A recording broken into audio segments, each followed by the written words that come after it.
आज मैं आपको पढ़ाने वाला हूँ क्लास 4th ईवीएस में चैप्टर नंबर 16 ए बिजी मंथ। तो वीडियो को शुरू करने से पहले अगर आप लोगों ने अब तक इस वीडियो को लाइक, शेयर और मेरे चैनल को सब्सक्राइब नहीं किया है तो पहले तो आप इस वीडियो को लाइक कर दें, शेयर कर दें और साथ ही मेरे चैनल को सब्सक्राइब कर दें। और अगर आप लोगों ने अब तक मेरे टेलीग्राम चैनल को भी सब्सक्राइब नहीं किया है तो जाके उसको भी ज्वाइन कर लें, क्योंकि अगर आपको इस वीडियो की पीडीएफ चाहिए तो आपको पीडीएफ मेरे टेलीग्राम चैनल पर ही मिलेगी और इस वीडियो की पीडीएफ का लिंक आपको डिस्क्रिप्शन बॉक्स में मिल जाएगा। और साथ ही में अगर आप लोग चाहो तो डायरेक्टली टेलीग्राम से जाके भी कर सकते हो। तो आपको टेलीग्राम पे जाके सर्च करना है A to Z स्टडी, जो कि मेरे चैनल का नाम है। आपको वहां पे एक चैनल दिख जाएगा और आपको उसको ज्वाइन कर लेना है। अब देखो, इस चैप्टर को शुरू करने से पहले जरा इस चैप्टर की लैंग्वेज को और ये चैप्टर कैसे लिखा है उसको ध्यान से देख लीजिए। ऐसा मैं क्यों कह रहा हूं? ऐसा मैं इसलिए कह रहा हूं क्योंकि मुझे यहां पर इनफॉर्मल लेटर का फॉर्मेट दिख रहा है, क्योंकि यहाँ पे मुझे एक ऐसा फॉर्मेट दिख रहा है जो कि है हमारा इनफॉर्मल लेटर का। और मैंने आपको बताया था कि इनफॉर्मल लेटर हमारे वो लेटर्स होते हैं जो कि हम अपने दोस्तों को, रिश्तेदारों को या फिर किसी जानने वाले को देते हैं, मतलब सरकारी काम के लिए नहीं, ऐसे ही देते हैं। ठीक है, तो शुरुआत में देख लो यहाँ क्या है। यहाँ लिखा है बाल मंदिर भावनगर 13 अप्रैल 1936। तो ये है हमारी डेट और ये दो हैं जगहों के नाम। डियर चिल्ड्रन यानी प्रिय बच्चों। अब देखो, इस शब्द से डियर चिल्ड्रन हमको ये पता चल गया कि जो लेटर है ये हम लोग के लिए है, मतलब जो इस समय इसको पढ़ रहा है ये लेटर उन लोगों के लिए है। ठीक है, it is 3 o'clock in the afternoon, मतलब दोपहर के 3 बज रहे हैं।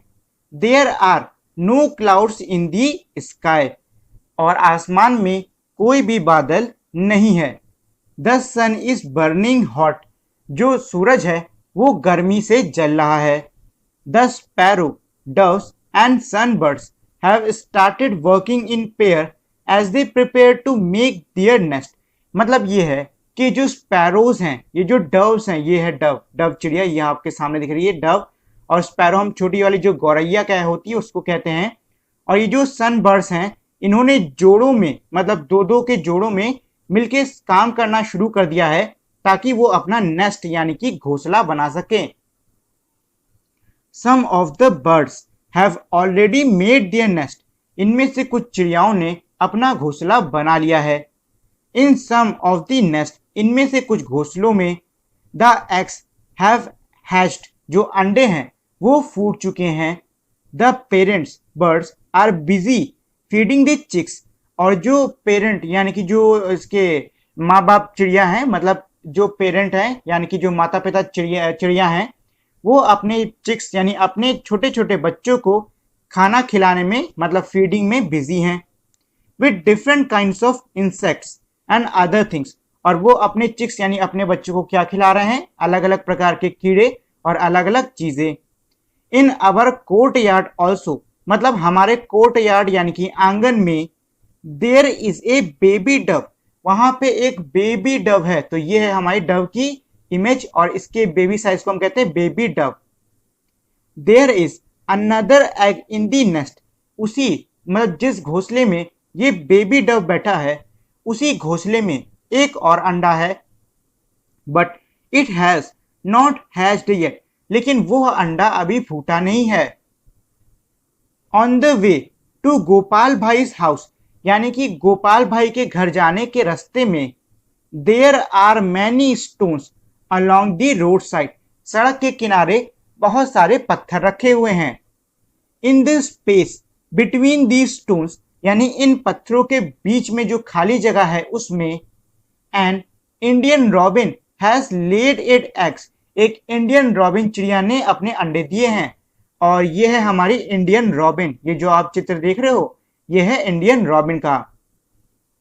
बच्चू भाई शोड इट टू मी, बच्चू भाई ने मुझे ये दिखाया, मतलब बच्चू भाई ने कहा कि ये देखो यहाँ पे इंडियन रॉबिन ने अपने अंडे दिए हैं।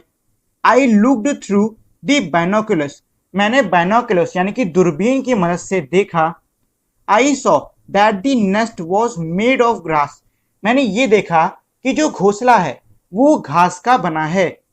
On top there were soft twigs, उसके ऊपर नरम हमारी छोटी छोटी सी डालियां हैं। रूट्स, जड़ें हैं। वूल्स, ऊन है। हेयर्स, बाल हैं। एंड कॉटन वूल्स, और जो कॉटन मतलब जो हमारे ऊनी कपड़े होते हैं उनके छोटे छोटे टुकड़े हैं। This is how that the robin make its nest, और इस तरीके से ये जो रॉबिन चिड़िया है, इंडियन रॉबिन, ये अपने घोंसले को बनाती है। What a soft and cosy home for its chick. तो ये देखकर ये जो राइटर है ये कह रहा है कि अरे वाह, कितना नरम और कितना सुखदाई या फिर कितना बढ़िया घर बनाया है उसने अपने बच्चों के लिए। The robin is not like crow. जो रॉबिन है वो कौवे जैसी नहीं होती है। A crow nest is made of all kinds of things, even pieces of wires and woods. मतलब ये है कि ये कौवे से अलग तरीके से अपना घर बनाती है। जो कौवा है वो अपने घर को हर प्रकार की चीज से बनाता है, यहाँ तक कि वो वायर यानी कि तार और वुड मतलब लकड़ी का भी इस्तेमाल करता है अपना घोंसला बनाने के लिए। और ये है हमारा कौवा। I saw a baby bird in Robins nest. मैंने रॉबिन के घोंसले में एक छोटा सा बेबी बर्ड यानी एक छोटी सी बेबी चिड़िया को देखा। It was sitting with its beak wide open. वह अपनी चोंच खोले बैठा था। The mouth was red from inside. जो मुंह था वो अंदर से देखने में लाल था। इन ए लिटिल वाइल, थोड़ी ही देर में, the robin flew to the nest.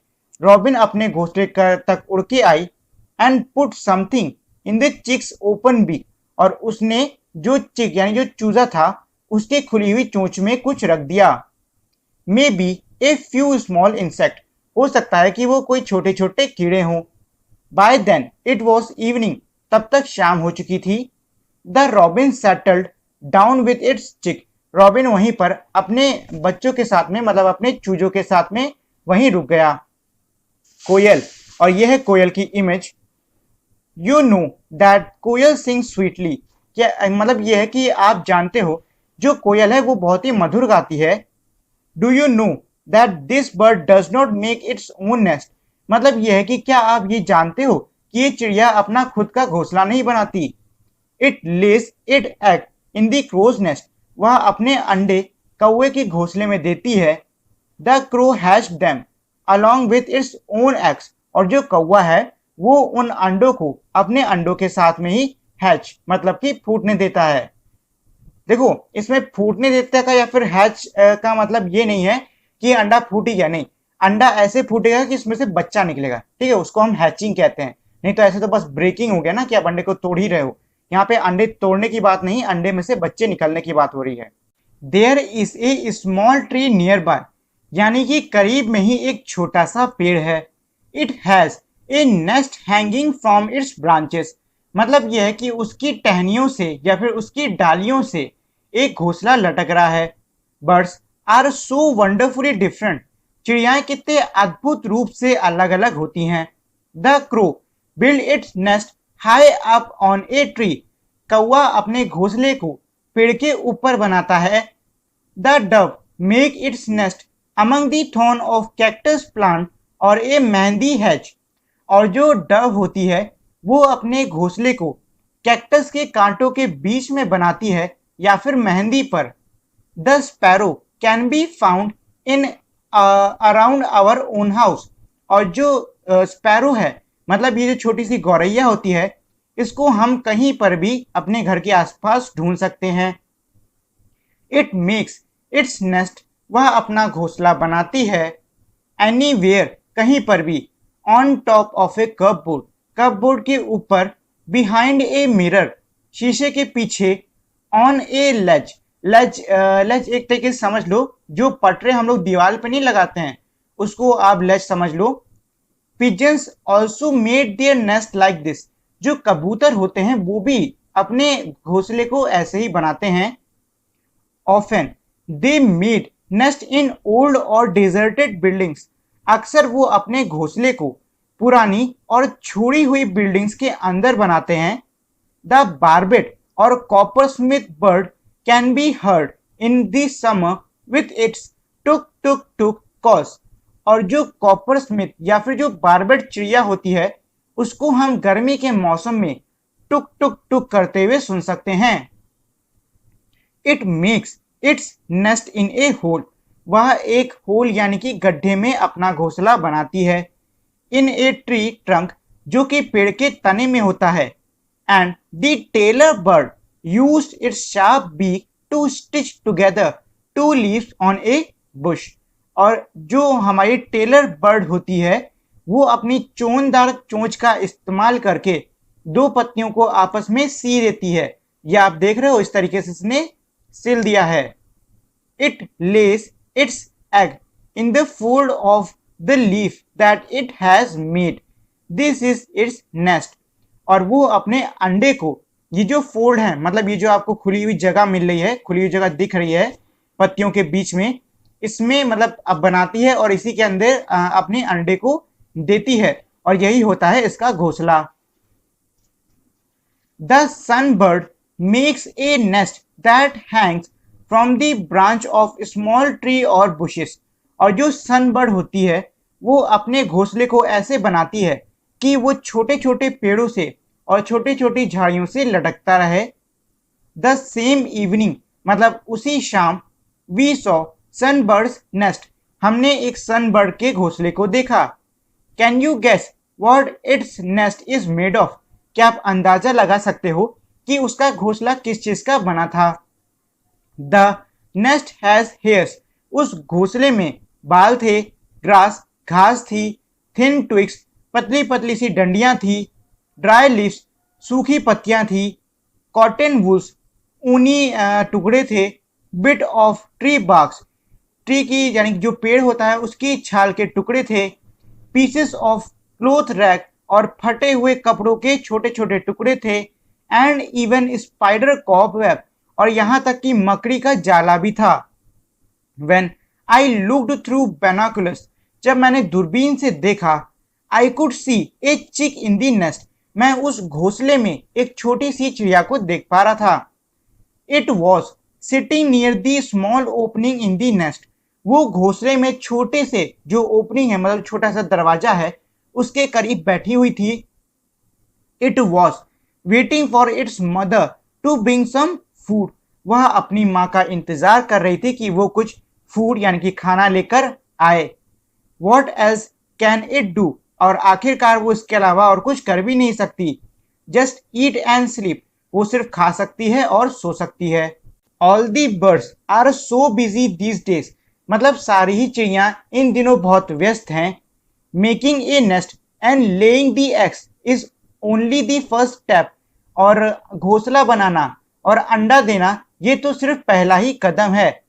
It is difficult task to raise the young ones in the nest which have been made with so much effort, मतलब ये है कि जो इतने मेहनत से घोंसला बना है उसमें भी जो यंग वंस यानी कि जो छोटे छोटे बच्चे हैं उनको बड़ा करना बहुत ही मुश्किल काम होता है। बर्ड्स हैव मैनी एनिमीज, चिड़ियों के बहुत सारे शत्रु होते हैं। Humans and others animals too, इंसान और दूसरे जानवर जैसे क्रोस एंड स्क्वेरल्स, कौवे और गिलहरी, कैट्स एंड रैट्स, बिल्ली और चूहे, all of them wait for a chance to steal the eggs, ये सभी एक मौके के इंतजार में लगे रहते हैं अंडा चुराने के लिए। Many times they even break the nest, कई बार तो वो घोंसला भी तोड़ देते हैं।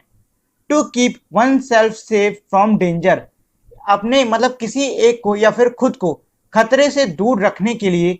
टू फाइंड फूड, और खाना ढूंढने के लिए। Make a nest, hatch the eggs and raise the chick safely, all of these are the test for every birds, मतलब ये है कि किसी एक यानी कि किसी को सुरक्षित रखने, उसके लिए खाना ढूंढने और उसका घोंसला बना के उसमें अंडे फोड़ने मतलब अंडों में से बच्चे निकालने और उन बच्चों को बड़ा करना, ये सारे ही जो टेस्ट हैं मतलब ये सारी जो परीक्षाएं हैं ये प्रत्येक चिड़िया को देनी पड़ती है।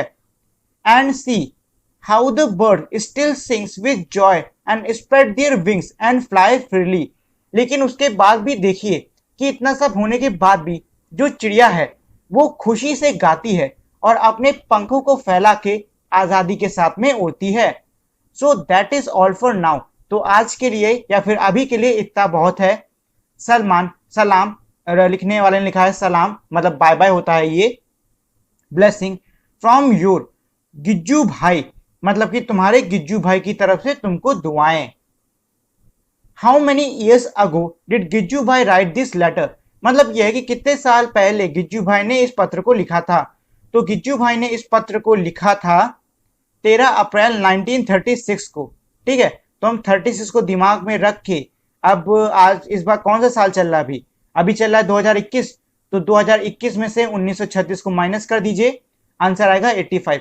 माइनस करके देख लो, एक में से 6 जाएगा नहीं, इसको हाथ से लेना पड़ेगा, एक को 2 से, तो 2 से जब हाथ से लेगा तो ये हो जाएगा 11। 11 में से 6 जाएगा, बचेगा 5, और यहां रह गया 1। अब 1 में से 3 तो जाएगा नहीं, ये हाथ से लेगा, ये हो जाएगा हमारा 1, ये हो जाएगा हमारा 9, क्योंकि ये हासिल भी तो दे रहा है, ये हो जाएगा हमारा 11। 11 में से 3 जाएगा, बचेगा 8।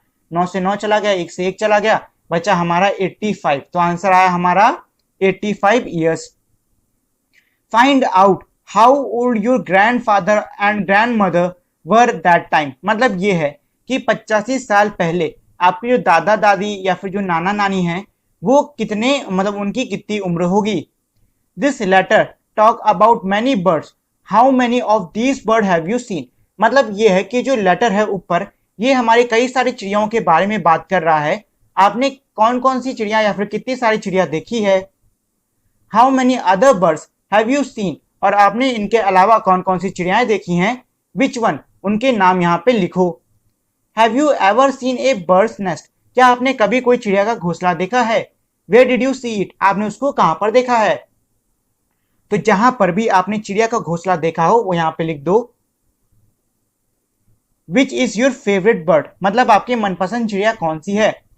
Can you show your friends in the class how it flies and what sound it makes, क्या आप अपने दोस्तों को कक्षा में ये दिखा सकते हो कि ये जो चिड़िया है ये कैसे उड़ती है और ये कैसे ध्वनि निकालती है। Guess what this bird is, अंदाजा लगाओ कि ये कौन सी चिड़िया है।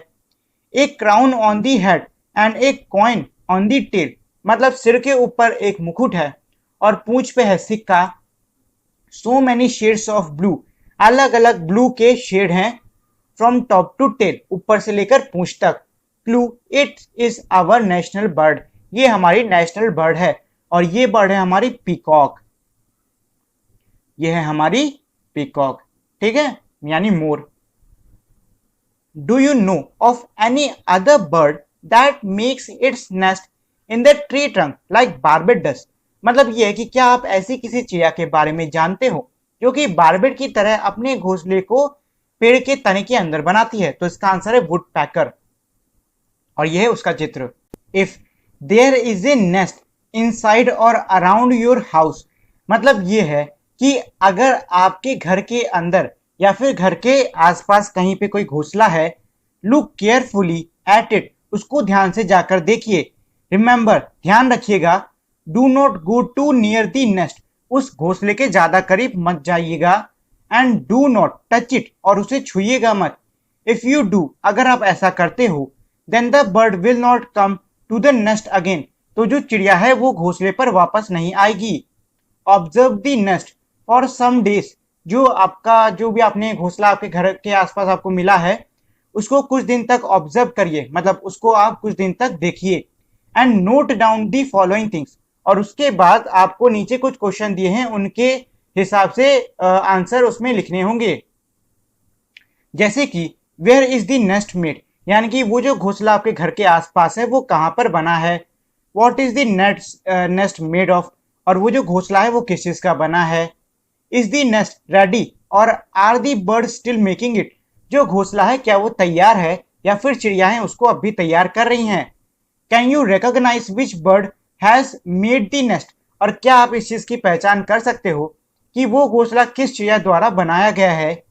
What things does the bird bring to the nest, और क्या चीजें जो चिड़िया है वो घोंसले तक लाती है। Is there any bird sitting in the nest, मतलब ये कि क्या घोंसले में कोई चिड़िया बैठी है। Do you think there are any eggs in the nest, और क्या आपको लगता है कि उस घोंसले में कुछ हमारे एग यानी कि अंडे हैं। Can you here any sound like ची ची फ्रॉम दी नेस्ट, और क्या आप घोंसले से ची ची जैसी कोई आवाज सुन पा रहे हो। If there are chicks in the nest, what do the parent birds bring for them to eat, और अगर उस घोंसले में बेबी चिक्स यानी छोटे छोटे चूजे हैं तो उसके माता पिता उसके खाने के लिए क्या लाते हैं। How many times in 1 hour do the birds come to the nest, और एक घंटे में कितनी बार चिड़िया अपने घोंसले पर आती है। After how many days did the chicks leave the nest, और कितने दिन बाद जो चूजा था उसने अपने घोंसले को छोड़ दिया। Make a picture of the nest in your notebook, अब आपको आपकी नोटबुक यानी आपको आपकी कॉपी में एक चित्र बनाना होगा घोंसले का, मतलब उसी घोंसले का चित्र बनाओ जो कि आपने देखा है। You have seen how birds use different things to make their nest, आपने देखा कि किस तरीके से चिड़ियाएं अलग अलग चीजों का इस्तेमाल करके अपना घोंसला बनाती हैं। Use some of these things and make a nest, इन्हीं में से या फिर ऐसे ही कुछ चीजों का इस्तेमाल करके आप भी एक घोंसला बनाइए। Make a small paper bird to put in your nest, और साथ ही में अपने घोंसले में रखने के लिए एक छोटी सी कागज की चिड़िया भी बनाइए। Bird use the nest only to lay their eggs, चिड़िया जो घोंसला है उसका इस्तेमाल सिर्फ और सिर्फ अंडा देने के लिए करती है। After the eggs have hatched, अंडे के हैच यानी कि उसमें से बच्चा निकल आने के बाद में, and the chicks have grown, और चिक यानी कि चूजे के बड़े हो जाने के बाद में दे लीव द नेस्ट, वो अपना घोंसला छोड़ देते हैं। इमेजिन यानी कि कल्पना करो, how it would be if we also had to leave our home as soon as we learn how to walk and talk, मतलब ये है कि ऐसी कल्पना करो कि क्या होता अगर हमको भी अपने घर को छोड़ के जाना पड़ता जैसे ही हम लोग चलना और बोलना सीखते हैं तब।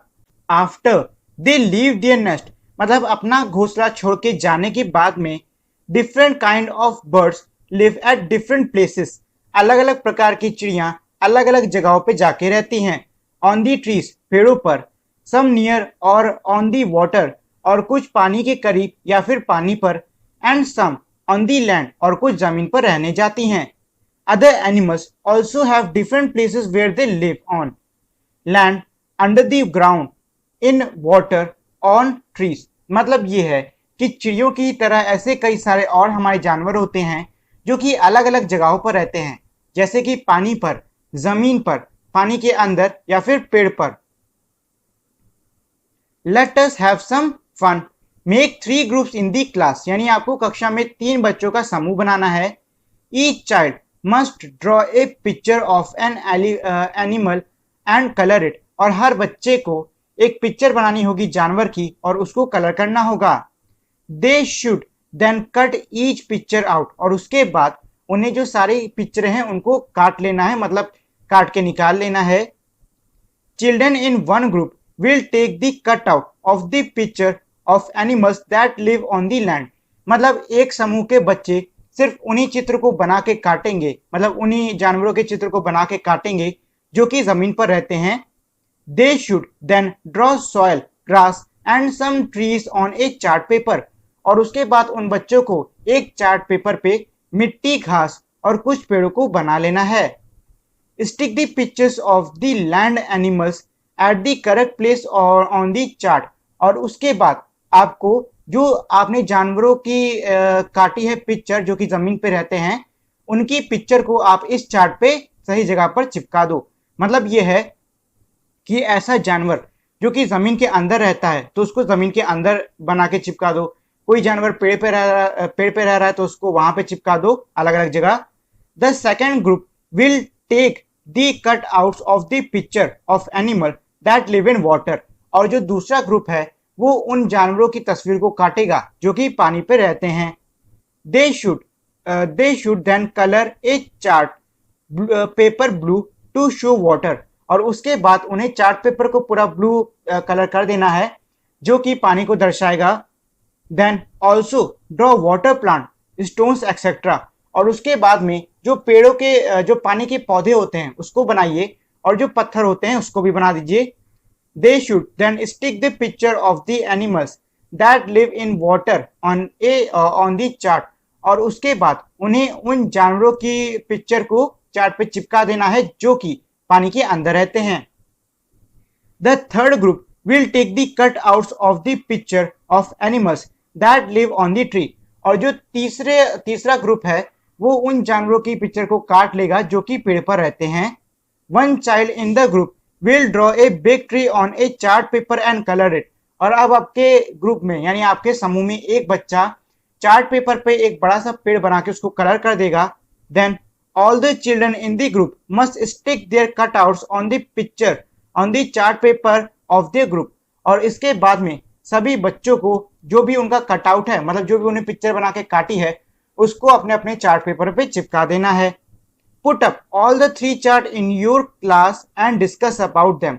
अब आपको जो तीनों के तीनों चार्ट हैं उनको अपनी क्लास में कहीं पे चिपका देना है और उस पर डिस्कशन यानी कि उस पर चर्चा करनी है। Bird feed different kind for different needs to swim in water।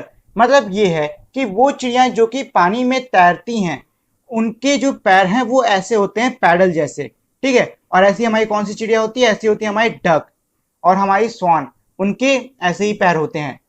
To hold tree branches मतलब ऐसी चिड़िया जो कि पेड़ की टहनियों को पकड़े, तो ये हो गई हमारी बुलबुल यानी कि स्पैरो और साथ ही में डव, है कि नहीं। टू कैच दी प्रे, ठीक है, अपने शिकार को पकड़ने के लिए, तो ऐसे पैर होते हैं चील के, ठीक है, चील के। टू क्लाइंब द ट्री पेड़ों पे चढ़ने के लिए, तो ये है हमारी would packer.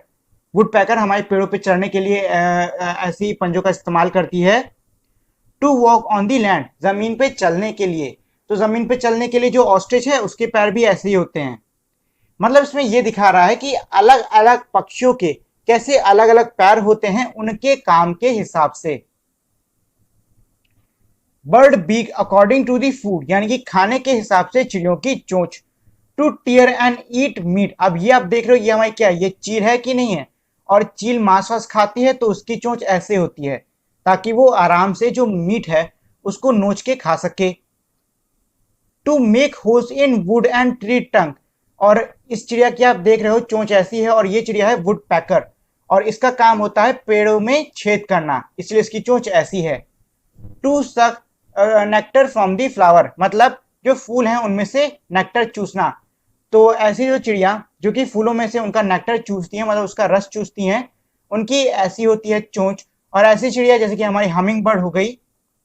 To find insect and worm from the mud and shallow water, मतलब यह है कि कम गहरे पानी और कीचड़ में से कीड़े निकालने के लिए ऐसी चोंच होती है। To break and crush seeds, मतलब यह है कि जो दाने हैं उनको उठाने के लिए और उनको तोड़ के एकदम खाने के लिए ऐसी चोंच होती है। To cut and eat many kind of foods, और ऐसी चोंच होती है हमारे कौवे की और ये काम आती है हर प्रकार के खाने को काटने और उसको खाने में। Animal teeth, you have seen that animals have different type of teeth, मतलब ये कि आपने देखा है कि जो हमारे जानवर होते हैं उनके अलग अलग प्रकार के दांत होते हैं। Cow have short front teeth for snipping grasses, मतलब ये है कि जो गाय है उसके आगे के छोटे दांत होते हैं ताकि वो जो घास है उसको चबा सके। The teeth on the sides are large and flat for chewing the grass, और जो उसके दांत किनारे किनारे होते हैं वो बड़े होते हैं और एकदम सपाट होते हैं ताकि वो घास को चबा सके। Cat has sharp teeth for tearing and cutting meat, और जो कैट यानी बिल्ली होती है उसके चोंचदार दांत होते हैं ताकि वो मीट को काट सके और फाड़ सके। इसके बाद में है snake have sharp curved teeth, जो सांप होता है उसके बहुत ही चोंचदार मुड़े हुए दांत होते हैं।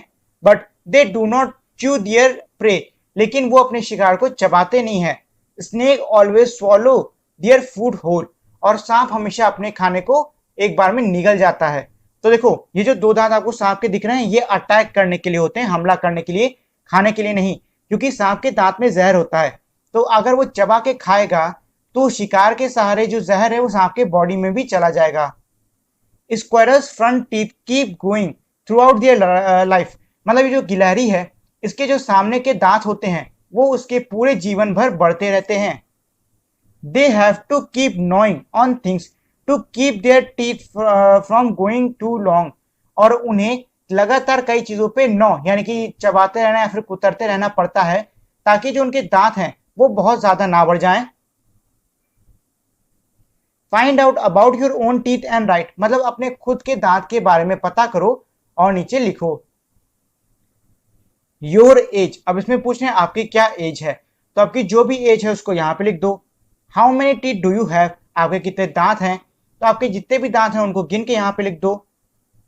Have any of your teeth fallen और ब्रोकन, हाउ मेनी, मतलब यह है कि क्या आपके दांत टूटे हैं या फिर झड़ गए हैं या फिर गिर गए हैं, कितने टूटे या फिर गिरे हैं। How many new teeth do you have, और कितने नए दांत आपके निकले हैं। How many of your milk teeth has fallen, और आपके कितने दूध के दांत गिर गए हैं। But no new teeth has come in their place, और उनकी जगह पे कोई भी नया दांत नहीं आया है। तो इन सब के जवाब आपको खुद से ही करने होंगे। Find out more about teeth, look at your friend's teeth, मतलब अपने दोस्त के दांत को देखो। Are there different kind of teeth, क्या उसके मुंह में आपको कुछ अलग प्रकार के दांत दिख रहे हैं। ड्रॉ वन फ्रंट टूथ, अब आपको सामने के एक दांत को ड्रॉ करना है। एंड वन बैक टूथ, और एक पीछे के दांत को ड्रॉ करना है इन योर नोटबुक, अपनी कॉपी में। Can you see any difference between these teeth, और क्या आप इन दांतों के बीच में कोई फर्क ढूंढ पा रहे हो। तो ड्रॉ करके देखो। देखो हमारे जो सामने के दांत होते हैं वो थोड़े चोनदार होते हैं, ठीक है ना, और जो हमारे एकदम साइड वाले या फिर किनारे वाले दांत होते हैं वो हमारे फ्लैट होते हैं। फ्लैट मतलब चीजों को अच्छे से चबाने के लिए। Imagine and share. If you did not have front teeth, both top and bottom, how would you eat a guava? Act and show how. मतलब ये है कि अगर आपके ऊपर नीचे कहीं पर भी दांत नहीं हो तो आप गुआवा को कैसे खाओगे, उसका अभिनय करके दिखाओ। You have your front teeth, but no teeth at back. मतलब ये है कि आपके मुंह के सामने खूब सारे दांत हैं लेकिन आपके मुंह के अंदर या फिर मुंह के पीछे कोई भी दांत नहीं है। Someone give you a रोटी, किसी ने आपको रोटी दी। Show how would you eat it, अब आप उसको ये दिखाओ कि आप उसको कैसे खाओगे। You do not have any teeth in your mouth, आपके मुंह में कोई भी दांत नहीं है। What kind of things would you able to eat, और आप किस किस प्रकार की चीजों को खा सकोगे। Draw a picture in your notebook, मतलब अपनी कॉपी में एक तस्वीर बनाओ। How would you look if you had no teeth, कि आप कैसे दिखोगे कि अगर आपके कोई भी दांत नहीं हो। Find out from old person who do not have teeth, मतलब ये है कि अब आपको किसी ऐसे बूढ़े व्यक्ति से सब पता करना है जिसके कि दांत ना हो। What are the kind of things that they can not eat, कि जो जिन लोग के दांत नहीं है वो किस प्रकार के खाने को नहीं खा पाते हैं। Draw a picture of a bird commonly seen in your area, label its body part also, मतलब ये है कि जो नीचे आपको खाली जगह दिख रही है आपको इस खाली जगह पे ऐसी चिड़िया का चित्र बनाना है जिसको कि आप अक्सर देखते रहते हो, और उसके बाद में आपको उस चिड़िया के चित्र को लेबल भी करना होगा। लेबल का मतलब हर अंग को उसका नाम देके लिखना होगा। तो ये तो था हमारा चैप्टर, और इस चैप्टर में हमने अलग अलग चिड़ियाओं के बारे में सीखा। हमने सीखा कि वो अपने घोंसले को कैसे बनाते हैं और 2-3 मजेदार तथ्य। तो आज के लिए इतना ही, और अगर आप लोगों ने अब तक मेरी इस वीडियो को लाइक, शेयर और मेरे चैनल को सब्सक्राइब नहीं किया है तो इस वीडियो को लाइक कर दें, शेयर कर दें और साथ ही मेरे चैनल को सब्सक्राइब कर दें। तो इसी के साथ में हमारी आज की वीडियो यहीं पे खत्म होती है। मिलते हैं हम लोग अपनी अगली वीडियो में, तब तक के लिए नमस्कार।